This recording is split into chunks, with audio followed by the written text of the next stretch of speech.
Daily. Taste the Daily. தேர்தல் அறிக்கையில திமுக சொன்னதுல 10% நிறைவேற்றிருக்காங்க. 90% நிறைவேற்ற வாங்கன்னு கூப்பிடுறாங்க. நானும் கூப்பிடுறேன். நாங்க 98.5% நிறைவேற்றிட்டோம். நான் கூப்பிடுறேன், வாங்க. எங்க வச்சுக்கலாம், வாங்க. அரசு ஊழியர்களுக்கு ஓய்வூதிய திட்டம் மட்டும்தான் நிக்குது. அதுக்கும் ஒரு குழு போட்டிருக்காரு முதலமைச்சர். அதுல நிதி பற்றாக்குறை இருக்கு, அதை எப்படி செய்யலான்ட்டு ரெண்டு பேருக்கு காம்ப்ரமைஸா ஒரு டீம் போட்டிருக்கோம். அதாங்க ஒத்துக்கிறோம். அதை தவிர மீது என்ன செய்யல, சொல்லாதையும் செஞ்சிருக்கோம். நான் கூப்பிடுறேன், வர அவர் கூப்பிட வேணாம், நான் கூப்பிடுறேன், வாங்க. அமித்ஷா அவர்களே வாங்க, நான் தயார். டெல்லியில, சென்னையில, புவனேஸ்வரில. ஆனா தயவு பண்ணி ஹிந்தியில பேசாதீங்க, வாங்க.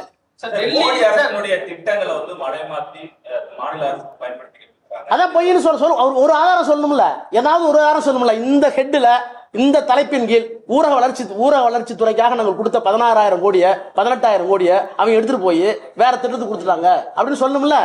நீங்க கொடுக்க வேண்டிய எய்ம்ஸ்க்கான என்ன தவம் இருக்கமே மதுரையில. சார், மகாராஷ்டிராவில் எப்படி ஆட்சிக்கு வந்தோமோ, ஒடிசாவில் எப்படி ஆட்சிக்கு வந்தோமோ, டெல்லியில எப்படி வந்தோமோ, அதே ரூட்ல தமிழகத்திலும் இன்னொரு மெசேஜை கன்வே பண்ண விரும்புறாங்க. சார், உங்கள்கிட்ட நான் கேட்கறேன், அரவிந்த் கெஜ்ரிவால் ஆட்சி எடுத்துட்டீங்க. அரவிந்த் கெஜ்ரிவால் அரசியல் தத்துவம் என்ன? அவர் எதிர்த்து வந்தாரு? ஊழலை மட்டுமே எதிர்த்து அரசியலுக்கு வந்தார். அவருக்கு பின்னாடி தத்துவம் இருந்ததா? அவருக்கு பின்னால் தலைவர் இருந்தாங்களா?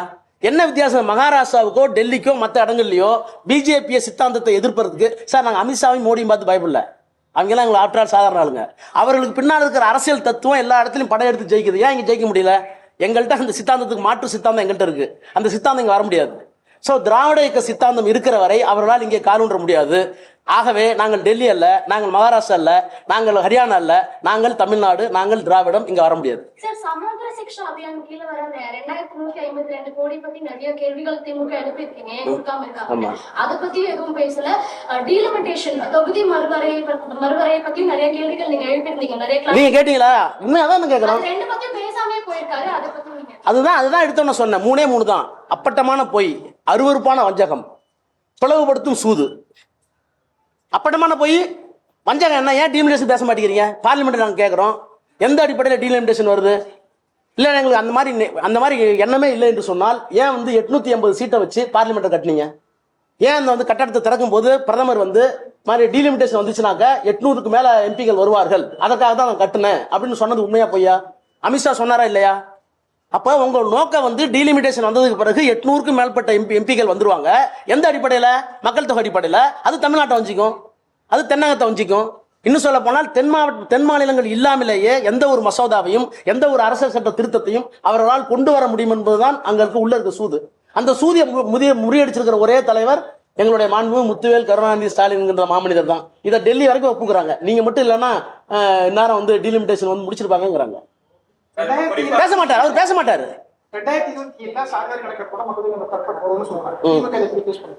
இல்ல, அது நியாயமா தான் தத்துவம். நாங்க சொல்றோமே, நியாயமா நடத்துவீங்களா, வெளிப்படையா நடத்துவீங்களா, அது சந்தேகம் இருக்கு.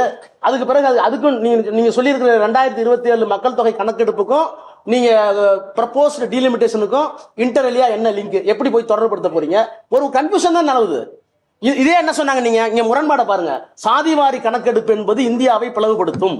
சாதிவாரி கணக்கெடுப்பு கேட்கின்ற திமுக உள்ளிட்ட மாநில கட்சிகள் பிளவுவாதிகள், பிரிவினைவாதிகள் அப்படின்னு சொன்ன வாய் எங்க? அந்த வாய் நல்ல வாய், இந்த வாய் நாரவாயா? கேட்க மாட்டோமா? இதெல்லாம் நீங்க கேட்கணும். ஜனநாயகத்தினுடைய 4வது தூண் நீங்க தானே கேட்கணும். சார், அமித்ஷா இதோட 2வது தடவை வந்திருக்காரு. இன்டர்னல் மீட்டிங் ஒன்று நடந்திருக்கு, அது இல்லாம ஒரு கூட்டம் நடந்திருக்காங்க. 22ஆம் தேதி முருகன் மாநாடு நடத்த திட்டம் இருக்காங்க. ஆனா அரசியல் கட்சி சொல்றாங்க அது அரசியல் உள்நோக்கத்துக்காக மட்டுமே முருகரை கையாளக்கூடிய ஒரு விஷயம். உண்மைதானே? அவங்களுக்கு என்ன காரணம்? இப்ப நீ இந்து அறநிலைய சொல்லி தார்பா இங்க ஒரு முருகன் மாநாடு நடத்துறாங்க. அதுல எல்லாருமே இந்துத்துவாதிகள் உட்பட யாரும் எங்களுக்கு ஒன்றும் பாரபட்சம் இல்லை. அந்த துறை அந்த கொள்கையில எங்களுக்கு ஏற்புடையதா இல்லையாங்கிறது வேற விஷயம். ஆனா இங்க ஒரு ஸ்ட்ரக்சர் இருக்கு. இந்து மதம், அதற்கான கோயில்கள்லாம் இருக்கு. அந்த கோயில்களை பராமரிக்கணும், சொத்துக்களை பராமரிக்கணும், அதை முன்னேற்றுறதுக்காக ஒரு துறை இருக்கு. அந்த துறை நடத்துறாங்க. நீங்க எதுக்கு நடத்துறீங்க? நான் சொல்றேன், இவங்க நடத்துறது இந்து மத ஒற்றுமைக்காகவோ அல்லது முருகனுக்காகவோ இல்ல. இங்க மதவாதத்தை ஏற்படுத்தணும், பிளவு சக்தியில் கொண்டு வரணும், இஸ்லாமியர்களுக்கு எதிராக, கிறிஸ்தவர்களுக்கு எதிராக, சிறுபான்மை மக்களுக்கு எதிராக தூண்டிவிட்டு அந்த தூண்டுதல் உணர்ச்சியில அரசியல் ஆதாயத்தை நினைக்கிறாங்க. அது மதுரை மக்களே விரும்பவில்லை. இது அவர்களுக்கே தெரியும். சார், திருப்பரங்குன்றம் மலையை பத்தி கூட பேசிருக்காங்க. 1000 ஆண்டு பழமை தற்போது மதவாதத்தை பிளவுபடுத்தும் சக்தியாக. ஏங்க, அதுக்கு 4000 வருஷம் இருக்குங்க. அதுக்கு நீங்க இவ்வளவு கேக்குறீங்களே, தமிழ்ங்கிறாரு, தமிழுக்கு ஒண்ணுமே செய்யலங்கிறாரு. ஏன் கீழடி திரும்ப ரிஜெக்ட் பண்ணிட்டே இருக்கீங்க? கீழடி ஆய்வை ஆர்கியாலஜிக்கல் சர்வே ஆஃப் இந்தியா இருக்குல்ல, தொல்லியல் துறை, அந்த தொல்லியல் துறைக்கு நாங்கள் அனுப்பியிருக்கோம்.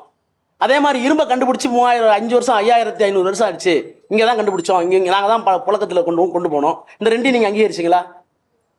அந்த அந்த அந்த அலுவலர் நம்ம அவர் பேர் என்ன, நல்ல அமர்நாத்.